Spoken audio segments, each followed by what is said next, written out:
So I'm going to be talking today about byproducts from ores and mine waste, and I'm going to use a lesser known semi-metal called tellurium as a case study. And this stems from a project that we had at the University of Leicester with a number of other partners in our consortium, a NERC-sponsored project on tellurium and selenium. So I will I'm happy to discuss other elements. So Sarah's already dropped me in it by mentioning cobalt, but my talk is going to really concentrate on tellurium as a case study, and it shows some of the problems around byproducts quite neatly. I note already in the questions and answers and in the chat there are comments coming through about surely we have a moral obligation to be more resource efficient or intensive, and to extract as much metal from every unit of ore as we possibly can, and that includes the byproducts. And I'm going to go through why we often don't, in fact. So what are the byproducts? Well, the short definition, they often don't necessarily have a rigorous definition that transcends all resource codes. But in common language, they are metals that are produced incidentally to the main target of a mine or a mineral processing facility.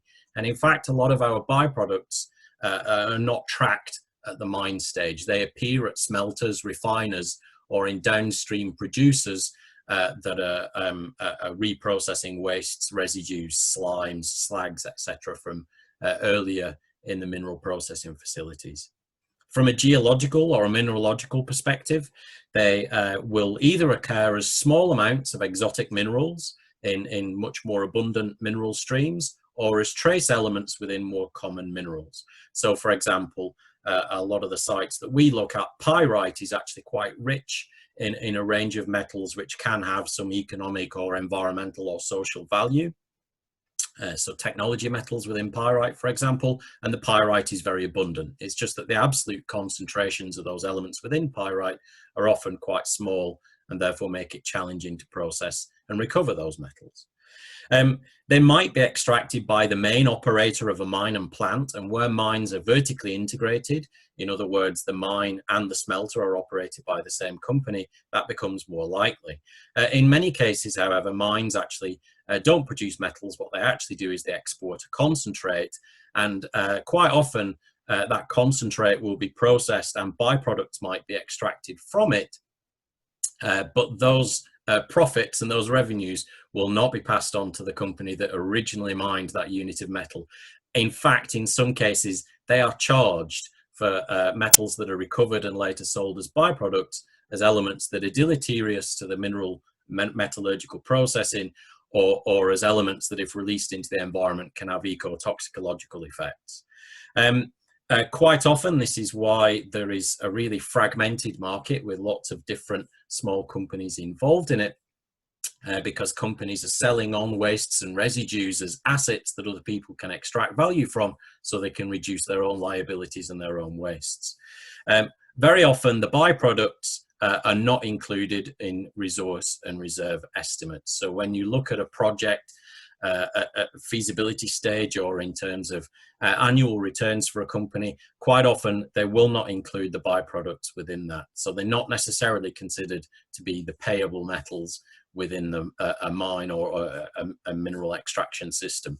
And we contrast that with the co-products. So, for example, molybdenum is a common co-product of porphyry copper deposits, as is gold, whereas tellurium is often not listed at all, even though it's a very common byproduct from copper processing.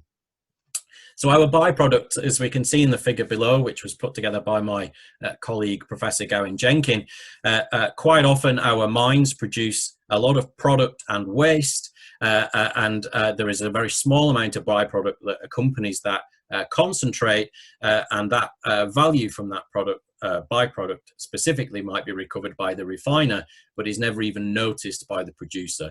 And in some cases, the producer, the original miner, might not even be characterizing the ore for its contents. So sometimes we use a multi-element assay or a multi-element data set to characterize the ore at exploration stage, but by the time we're through to metallurgy, we might be simply looking at a single element assay for example, for gold. And so we actually lose a lot of data on where our byproducts are within a metal system.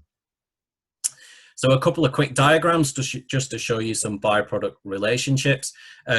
Most of the world's mining is factored around a very small number of major metals: iron, aluminium, copper, lead, zinc, nickel, for example. And with them, there are a series of metals which are commonly recovered as co-products. So I'm going to focus on the copper route today and later start discussing gold. So as a byproduct from a co-product, I should say, from copper, we often see lead, zinc, silver, gold, and molybdenum, and then there are a series of byproducts. So sometimes these have got a very strong geochemical affinity for each other. So in our copper sector of the Reuter wheel here, those associations are largely because those elements are chalcophile. They behave like metals that love to bond to sulfur, or they replace sulfur in similar minerals. In some cases, byproduct recovery is dictated by metallurgical processes rather than the fundamental geology and mineralogy, and it's just when that element is cost effective to recover at some point in the processing cycle. We can look at this in a periodic table perspective. The angry colours represent, or the hot colours represent where an element or a metal or a semi-metal, in the case of some of them, is has a high degree of what the USGS referred to as companionity. Can I say it? It's what percentage of it is recovered as a byproduct associated with another metal rather than mined and processed on its own merits. So the red colours you can see here are the ones that are frequently or exclusively recovered as byproducts. Just to make that a little bit smaller, you can see the figure on the right is Gavin Mudd's version of what constitutes a critical metal in his paper where he discussed byproducts as well. And you can see there's a pretty strong overlap between where the colours are hot in critical assessments, they're also hot in byproduct assessments. So although we can recover byproducts from a range of more stable metal processing routes, actually it's not really giving us the confidence in supply that we need in the future. In other words, our supply of byproducts remains quite vulnerable. The reasons for this are because they don't have any influence over the mining itself, and they actually don't contribute very much to the overall value of the ore. There are very few drivers to ensure and secure their supply. So byproduct recovery is very important, but it's actually not something that the industry has much control over.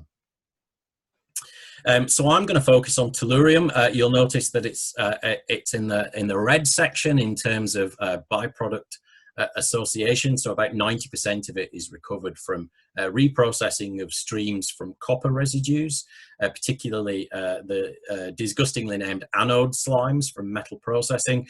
And you'll notice that it's a glorious white color in the criticality assessment. And that's because a few years ago, tellurium moved into a period of oversupply based on how much was coming out of the copper industry versus how much different consumers were buying.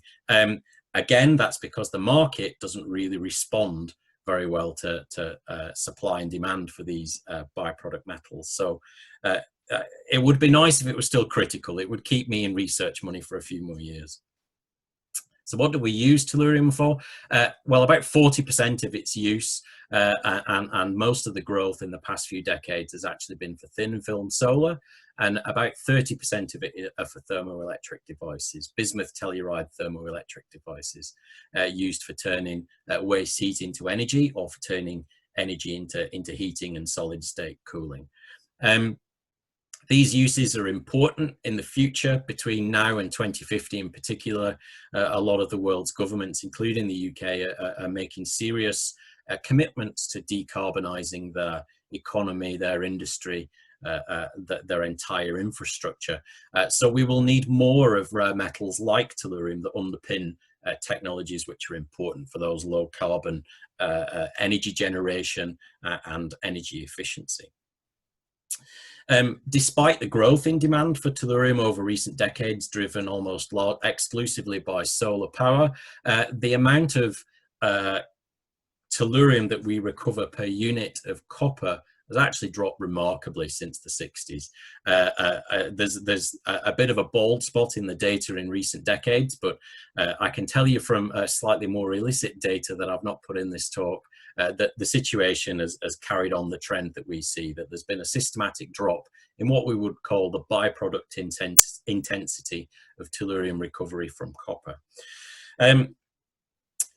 Why is that? I should go back a slide first. That's simply because we've found new methods, or new since the 60s, of processing copper ore that are bulk tonnage, heap leach type processes that don't allow us to recover tellurium. They basically don't produce the right waste streams that the companies that extract tellurium can process. So we found new ways of mining the copper at the expense of the byproducts. This is why many byproducts become critical. Their supply is subject to changes in supply, demand, and technological innovation, which are outside of their own market.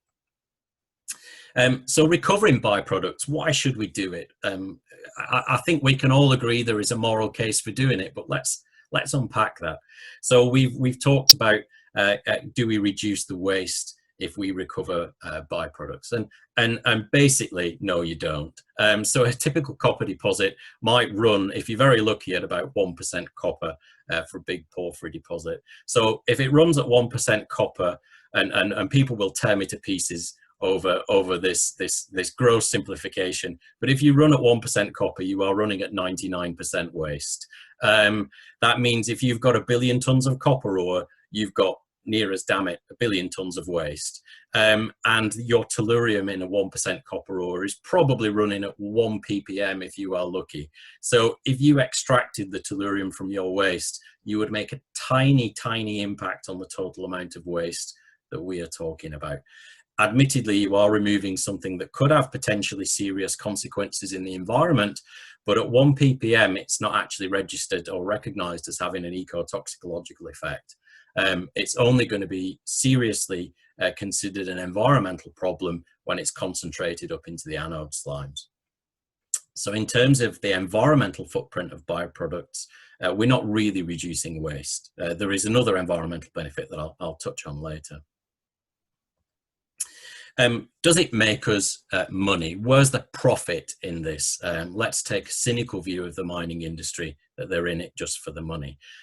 Does it make money? Well, this graph is going to start to give you a warning sign for tellurium at least.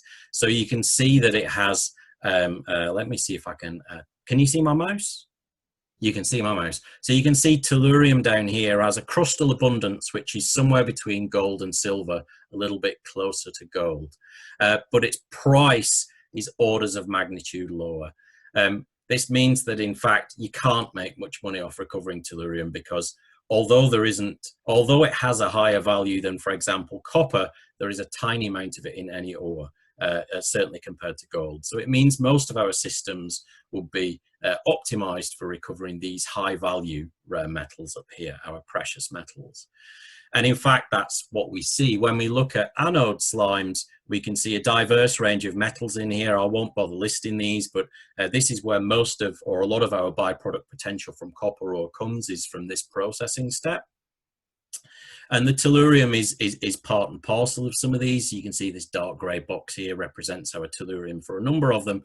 But when we turn this into the value that we can recover, in fact, the value is coming from silver and gold. And most anode slime reprocessing is done not for the specialty metals, but for those precious metals. And it just so turns out that when you recover the gold and silver, you're basically obliged to recover tellurium and selenium too, because they're bonded to the gold and the silver. That's just a quirk of metallurgy in the periodic table, that you've got to get one out when you get the other. But in terms of making you money, it's not the tellurium that's really doing it for these companies. So the byproduct recovery for copper is not technically favorable, particularly when we've seen the growth of heap leaching operations for oxidized or for low grade ore.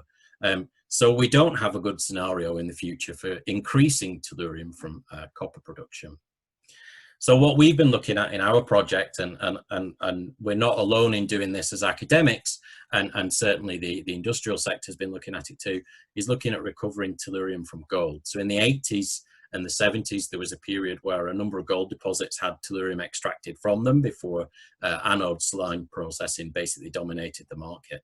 And at present, there's only one mine in the world which has a reserve of tellurium, and that's Kankberg in Sweden, which is a gold telluride mine. And there are a number of exploration projects which are actually starting to market gold telluride deposits on the basis of their tellurium content and the fact that they could provide a metal necessary for environmental applications. The question is that greenwashing? So I'm going to explore that cynical argument now. And the short answer is, basically, it is a little bit of a greenwash to argue that your tellurium is an important part of a mine. In terms of the profit, you've got to have a huge ratio of tellurium to gold in order for it to affect the bottom line. So the companies that are marketing tellurium first, really, they're going to make most of their money out of gold. But the question is that greenwashing really? And I would say not really, because the critical metals agenda that's been dominating certainly political and academic discussions around economic geology for the last couple of decades, that critical metals agenda has driven a huge amount of exploration and speculation and prospecting.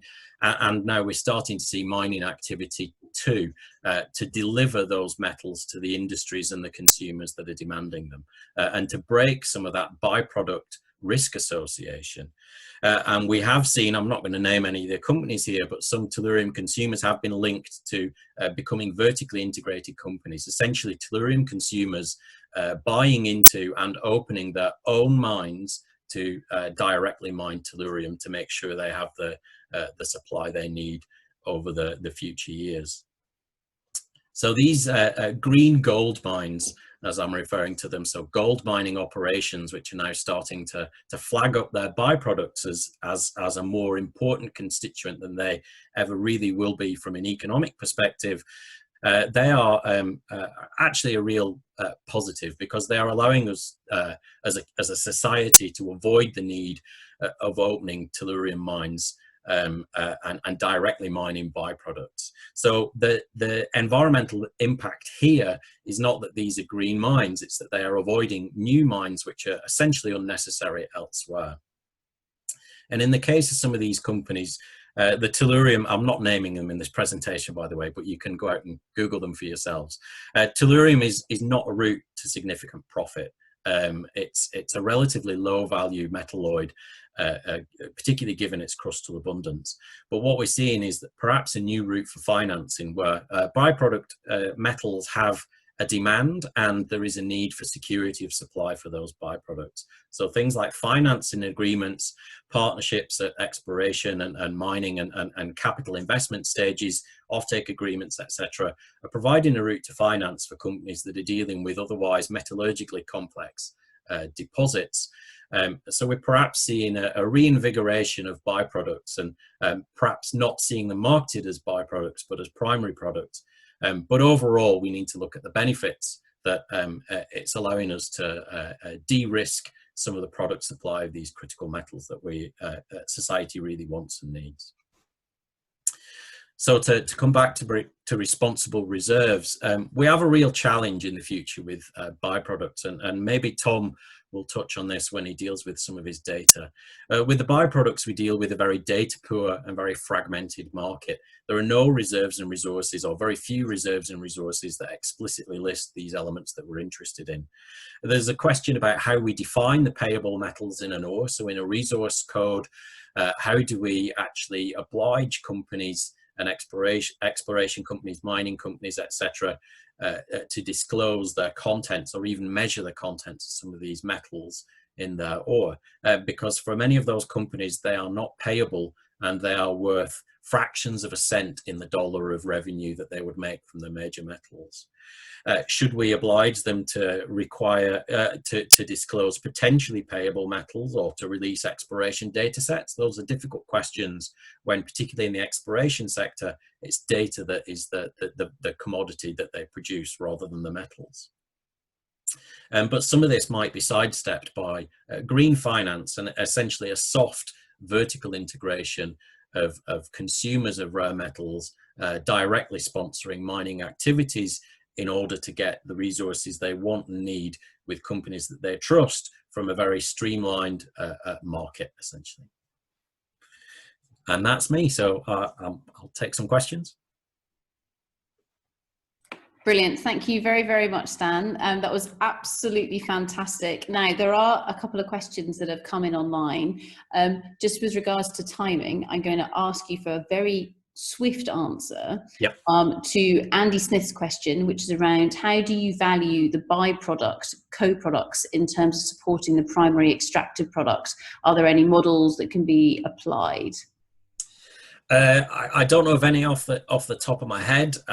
Most of the time when we've spoken with the mining companies, they've sat down and done a swift back of the envelope calculation to work out what the revenue would be. So not even factoring in the cost of recovery.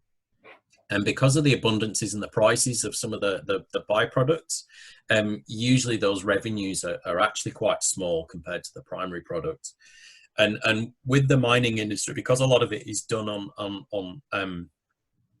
as publicly traded companies, they've got to appease investors. And what we find is that to argue that they should put research and innovation and research and development into recovering a new metal that would recover fractions of a cent on the dollar profit or revenue even, they won't be able to make that argument. They could invest that same amount of R&D into just incrementally improving their major metal recovery, and that would have a much bigger impact on their economics. Essentially, the economic argument for a mining company to recover byproducts is usually not very strong. Brilliant. Otherwise, they would do it. Fantastic. Well, thank you very, very much, Dan.